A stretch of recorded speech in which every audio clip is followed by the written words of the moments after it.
دعي الشاعر اللبناني المهاجر رشيد سليم الخوري الملقب بالشاعر القروي، وهو شاعر نصراني، إلى حفل بمناسبة ما يسمى بذكرى المولد النبوي الشريف الذي أقيم في مدينة سان باولو. فطلب منه أن يلقي كلمة في الحاضرين، فقال: أيها المسلمون، أيها العرب، يولد النبي صلى الله عليه وسلم على ألسنتكم مرة كل عام، ويموت في قلوبكم وعقولكم وألسنتكم كل يوم 100 مرة. ولو ولد في أرواحكم لولدتم معه، ولكان كل واحد منكم محمدا صغيرا، ولالتقى الشرق بالغرب، ولعقدت المادة الغربية مع روح الشرق المسلم حلفا، ولكان العالم اليوم أندلسا عظيما.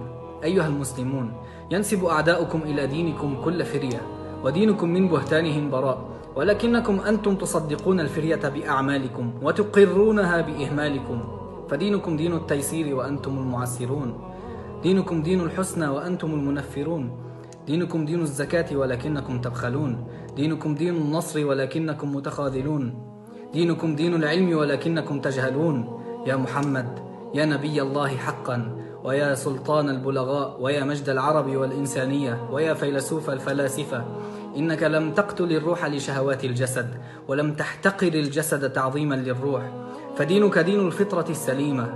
وإني موقن أن البشرية بعد أن يئست من كل فلسفاتها وقنطت من مذاهب جميع حكمائها سوف لا تجد مخرجا إلا بالارتماء إلى أحضان الإسلام، فحينها يحق لكم بأن تحتفلوا. ثم أنشد قائلا: عيد البرية عيد المولد النبوي، في المشرقين له والمغربين دوي، عيد النبي بن عبد الله من طلعت شمس الهداية من قرآنه العلوي.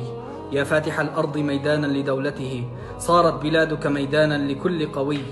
يا حبذا عهد بغداد وأندلس، عهد بروحي أفدي عوده وذوي. من كان في ريبة من ضخم دولته، فليتلو ما في تواريخ الشعوب روي.